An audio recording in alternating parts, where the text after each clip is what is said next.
अस्सलाम वालेकुम। मैं Mohammad Sagir PPSC past papers की मैथ के साथ पेपर है जी हमारे पास assistant BS 16 2022 special education department. Paper number है जी 100। फर्स्ट क्वेश्चन लेंगे हम इसका।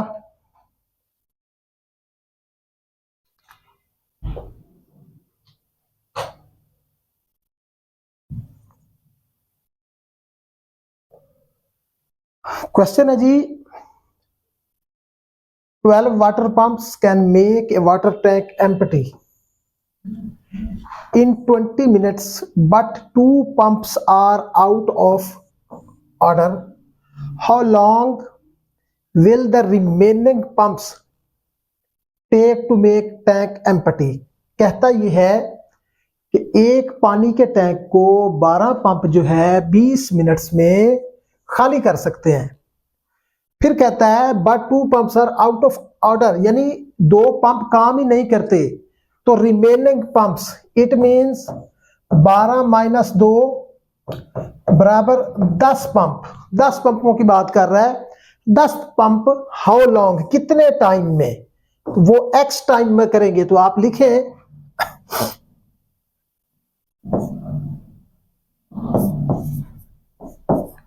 टैंक और इधर पंप। अच्छा टैंक जो है, सॉरी टाइम लिख लेते हैं।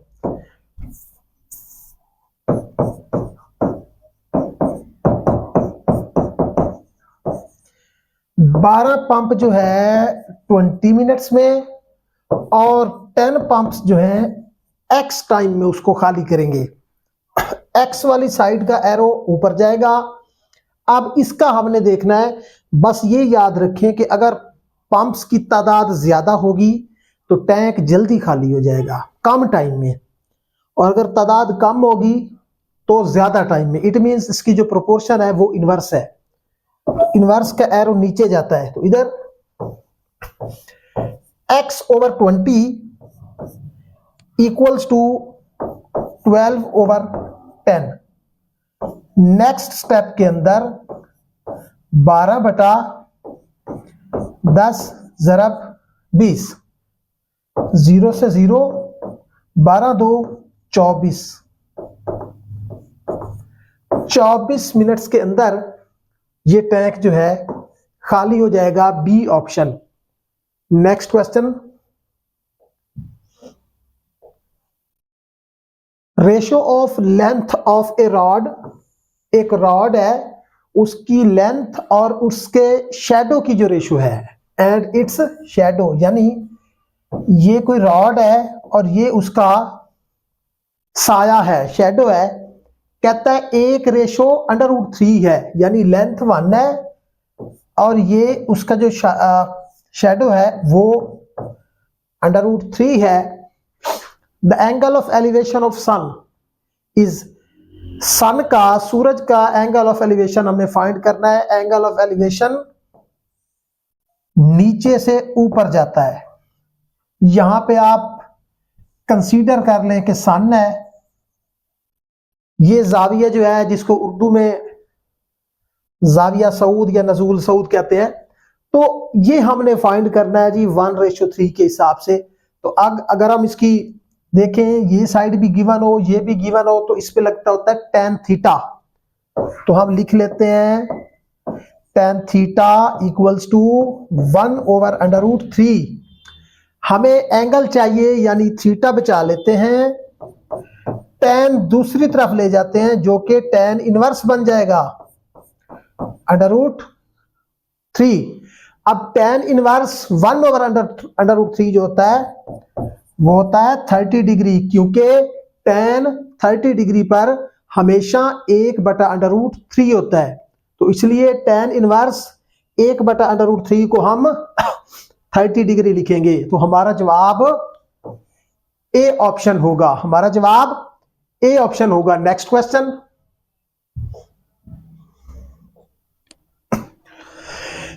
ए is 4 times fast as B. A जो है बी से 4 गुना तेज है, and therefore is able to finish the work in 45 days less than B. यानी कहता है कि बी जो है, ए जो है जितने दिनों में बी करता है उससे 45 दिन कम में यह काम कंप्लीट कर सकता है, लेकिन उसकी जो कैपेसिटी है वो 4 गुना है। A and B can complete work in how many days. हम ये कहते हैं कि लेट बी की कैपेसिटी अगर एक्स हो तो फिर ए की कैपेसिटी क्या होगी?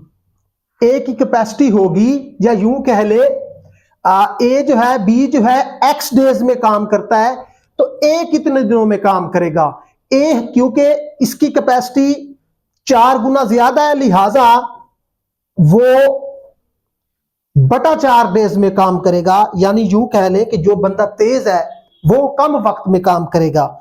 यानी ए जो है बी से उतने हिसाब से कम दिनों में काम करेगा जितने हिसाब से बी ने सिंगल अपनी कैपेसिटी में काम करना है। ए की कैपेसिटी 4 गुना है, ए की जो डेज हैं वो हम इस तरह निकालेंगे कि ए बी जितने दिनों में काम करता है उसको हम 4 पे डिवाइड करें तो हम बता सकते हैं कि ए इतने दिनों में करेगा। लिहाजा हमने ए के दिनों के लिए ये निकाला है जी x बटा 4, तो ये बी x डेज में और ए x बटा 4 डेज में, क्योंकि उसकी कैपेसिटी 4 गुना है, लिहाजा वो 1/4 डेज में ये काम कंप्लीट कर लेगा। उसके बाद वो कहता है is able to finish the work in 45 days less than B. यानी ए जो है बी से 45 दिन कम में काम खत्म करता है। अगर ए बी से 45 दिन में काम 45 दिन जल्दी खत्म करता है तो इट मींस कि बी ए से 45 दिन ज्यादा लगाता है। लिहाजा जब बी 45 दिन ज्यादा लगाता है तो इक्वेशन बनेगी बी माइनस ए बराबर 45। दोबारा से बता देता हूं, ए के हिसाब से बता रहा है is able to finish the work in 45 days less than B. यानी ए जो है बी से 45 दिन कम लगाता है, तो इसका मतलब यह है कि बी ए से 45 दिन ज्यादा लगाता है। जब बी ए से 45 दिन ज्यादा लगाता है तो फिर बी के दिनों में से ए के दिन निकाल दिए जाएं तो ये 45 बचता है। अब ए और बी की ये वैल्यूज हम पुट करेंगे और हम बताएंगे बाद में कि ये कैसे होता है। बी है हमारे पास x और ए है हमारे पास x बटा 4। इसको हम करेंगे 45। नेक्स्ट हम यहां से स्टार्ट करते हैं, इसका एलसीएम लेते हैं 4, इसके नीचे क्योंकि 1 मौजूद है लिहाजा 4x माइनस x बराबर 45, 3x ओवर 4 बराबर 45, x is equal to 45 multiply 4 over 3, 4 over 3 आ जाएगा, ये कटेगा 15, 15 4 60, x b के हिसाब से था। इट मीन्स b जो है ये काम 60 दिन में कर सकता है। अब a का हम x बटा जो 4 है उसमें देखें तो कितने दिन बनते हैं, वो बनते हैं 15 दिन।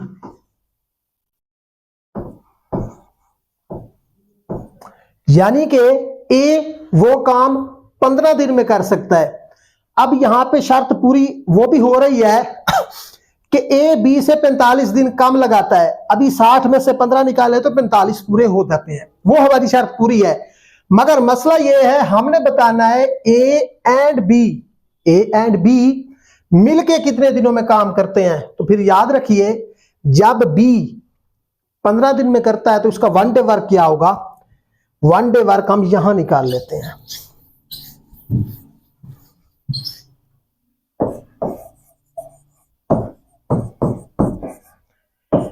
बी का 1 डे वर्क बनेगा, ये चूंकि 60 डेज है तो ये 1/60 होगा, ए के 15 दिन है तो 1/15 आ जाएगा। फिर a प्लस बी 1/15 प्लस 1/60, आगे एलसीएम 60 बनेगा, 60 को 15 पे डिवाइड करें 4, 4 1 4, 60 को 60 पे डिवाइड करें 1 1 1 1, 5/60 बराबर 1/12, यानी ए एंड बी का 1 डे वर्क है जी 1/12। तो फिर हम कह सकते हैं कि ए एंड बी या A plus B can do it in 12 days. ये काम 12 दिनों में मिलके कर सकते हैं। बी अकेला 60 दिनों में, ए अकेला 15 दिनों में, क्योंकि वो 45 दिन कम लगाता है। तो 60 में से 45 चले जाएं फिर भी 15 आते हैं, उसके बाद मिलके करेंगे तो 12 दिनों में। Next question, 2 trains are running in opposite direction. एक इस तरफ जा रही है, दूसरी इस तरफ जा रही है। कहता है जी with the speed of 62 kilometre फी घंटा एंड 40 किलोमीटर फी घंटा रिस्पेक्टिवली, यानी बिल तरतीब, if the length of one train is 260 m यानी meter, they cross each other in 18 seconds. वो 18 सेकेंड्स में एक दूसरे को क्रॉस कर जाती हैं। What is the length of other train? Other train की लेंथ फाइंड करें। अब मैं बता देता हूं जो स्पीड है, स्पीड के लिए है जी 62, मैं दोनों की इकट्ठी कर लेता हूं, 62 + 40, इसको मैं km/h करने जा रहा हूं, km/h। अच्छा, उसके बाद जो कि टाइम है वो है जी 18 सेकेंड्स। उसके बाद जो डिस्टेंस है, डिस्टेंस ट्रेन में जो टोटल डिस्टेंस होता है उसमें डिस्टेंस और ट्रेन की लंबाई शामिल होती है। यहां पे सिर्फ ट्रेन की है, तो पहली ट्रेन की है जी 260 प्लस दूसरी ट्रेन की लेंथ भी शामिल करेंगे तो वो टोटल डिस्टेंस होगा। अब दूसरी ट्रेन है वो हमने फाइंड करनी है, वो नहीं है गिवन, तो उसको आप कर ले x। तो जो डिस्टेंस है वो 260 प्लस x है।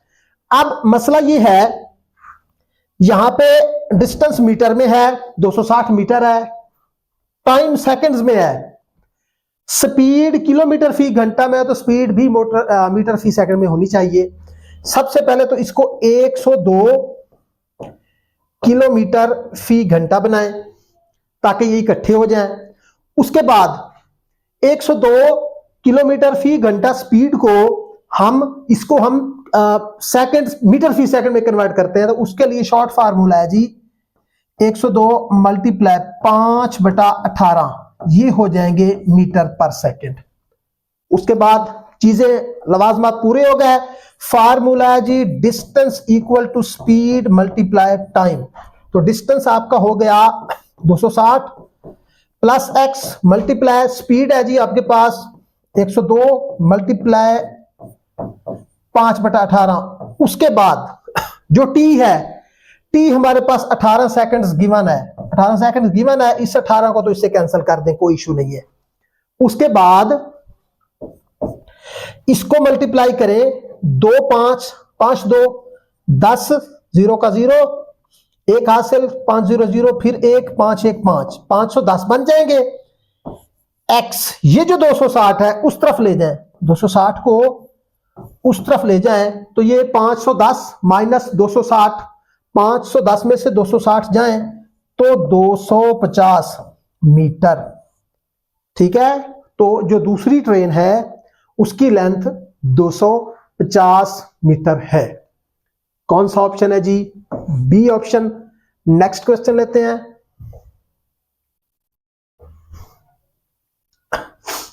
The price of 357 mangoes 1517.25, what will be the approximately price of 49 dozen of such mangoes, mangoes rupees. अगर मैंगोज हो 357 तो रुपीज बनते हैं 1517.25। और अगर मैंगोज हो 49 डजन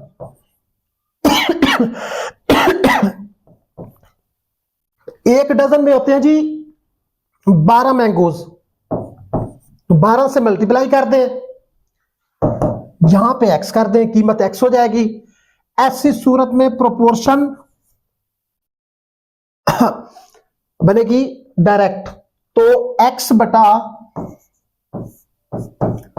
1517.25 इक्वल्स टू 49 मल्टीप्लाई 12 बटा 357। इसको देखते हैं, कट सकते हैं, 7 पे कटेंगे, 7 7 तो हो जाएगा 49। अब 7 इस 35 को काटेगा 5 बार, इस 7 को काटेगा 1 बार, ये हो जाएंगे 51। अब 51 3 पे कटता है, 12 भी 3 पे कटता है, ये 17 बार कटेगा, ये 4 बार कटेगा, 4 3 12 और 17 3 51। नेक्स्ट स्टेप के अंदर 4 मल्टीप्लाई 7, ये 4 और ये 7 ओवर 17 मल्टीप्लाई ये जो 1517.25 है, मैं इसको 1517.25 लिखकर इशारिया के बाद, क्योंकि 2 रकमें हैं, मैं बटा 100 कर देता हूं, बटा 100 कर देता हूं। उसके बाद मैं इसको देखता हूं कि कौन किससे कटता है। इसको मैं काटूं तो ये हो जाएगा 25। उसके बाद मैं 5 पे काटना स्टार्ट करता हूं। जब मैं इसको मजीद देखता हूं, डायरेक्ट 25 पे काटने की कोशिश करता हूं।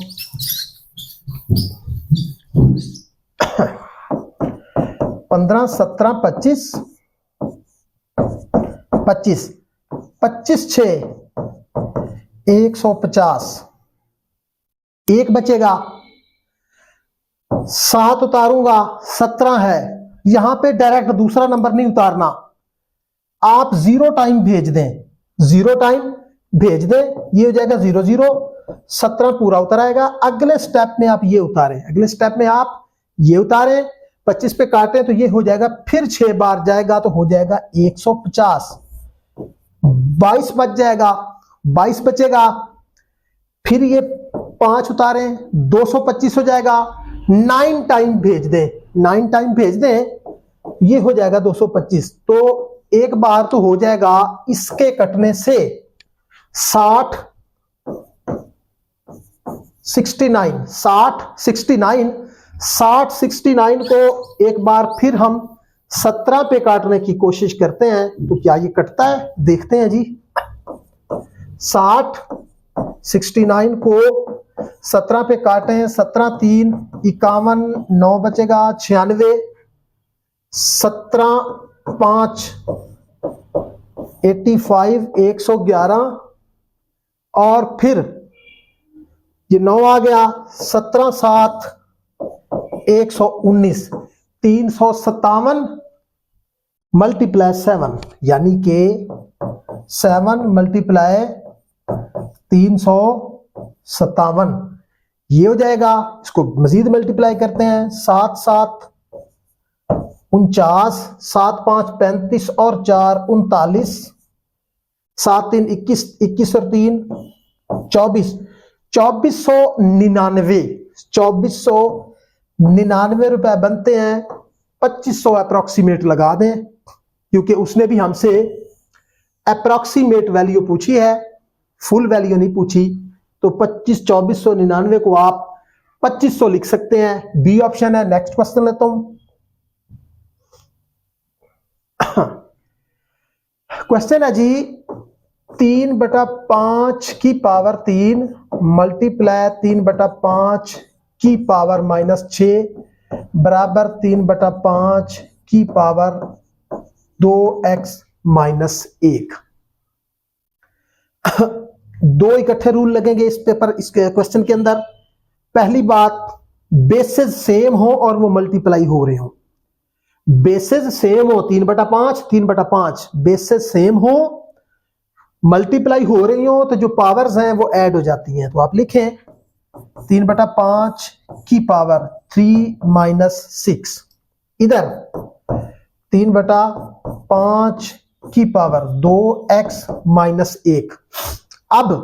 अब एक और चीज, इक्वेशन के अंदर बराबर के दोनों जाने में बेसेस सेम हो तो इट मींस जो पावर्स हैं वो सेम होती हैं, यानी पावर्स इक्वल होती हैं। तो हम इसको जब हल करेंगे तो ये हो जाएगा -3 इक्वल्स टू 2x - 1, 2x - 1, यानी बेसिस हमने हटा दी, पावर्स को हमने इक्वल किया, लेकिन फौरन इक्वल नहीं किया, बल्कि 3 - 6 का -3 लिख दिया।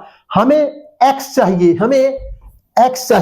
x के अलावा जो कुछ है इस तरफ ले आए तो ये बन जाएगा 2x - 3 - 1 which is equal to -4, -4 हो जाएगा। इसको इधर ले आए, x इज इक्वल टू -4/2, -4/2, तो ये हो जाएगा, सॉरी यहां पे ये प्लस है, ये माइनस है, इधर आकर प्लस बनेगा, प्लस बनने के बाद ये हो जाएगा -2, तो ये भी -2 होगा, -2/-2, तो ये हो जाएगा -1।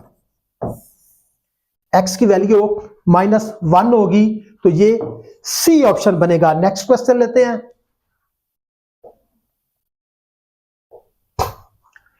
ए रेक्टेंगुलर लॉन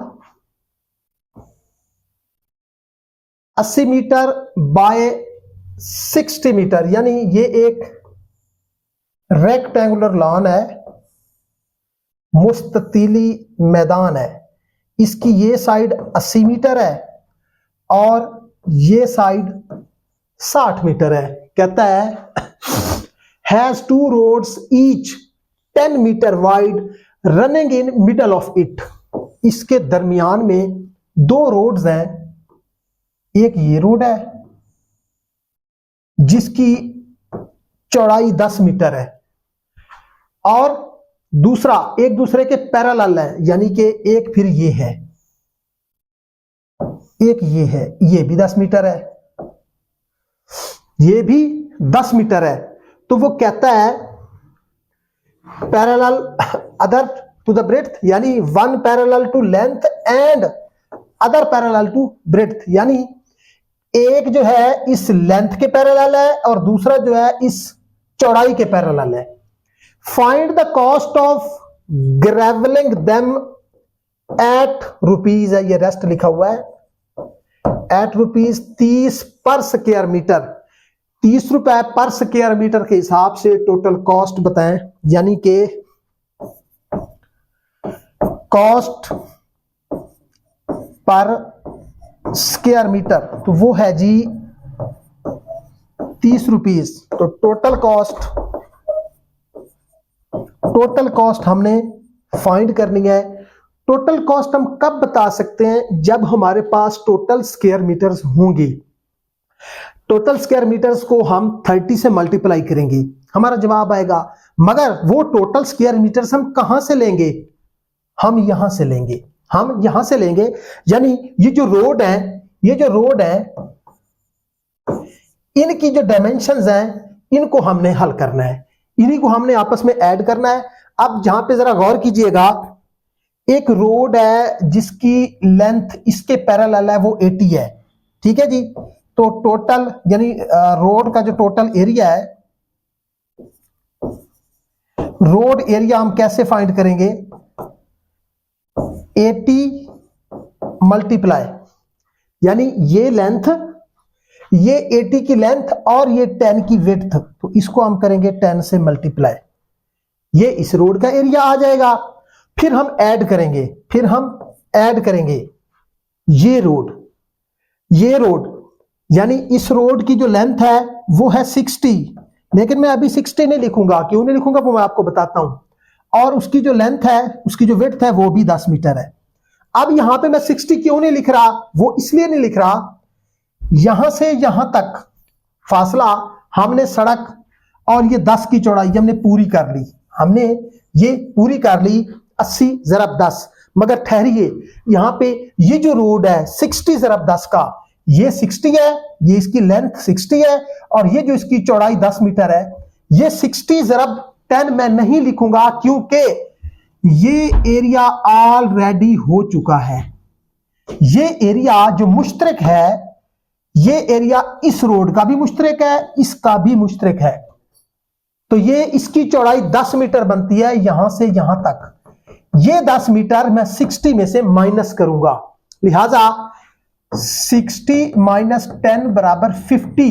तो यहां पे मैं 50 ज़रब 10 करूंगा, 50 ज़रब 10, यानी इस रोड की जो लेंथ है वो 60 मीटर नहीं है बल्कि 50 मीटर है और विड्थ 10 मीटर है। तो 50 ज़रब 10 टोटल रोड एरिया निकलने लगा है जी 800 प्लस 500 बराबर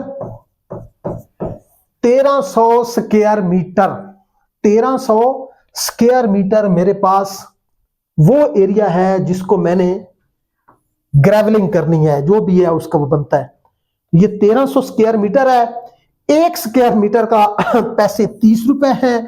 टोटल कॉस्ट जो है 30 मल्टीप्लाई 1300, तो हम निकालेंगे 13 3 39, 1 2 3 1 2 3 39,000 39,000 बी ऑप्शन। पेपर कंप्लीट हुआ, इजाजत दीजिए, अल्लाह हाफिज।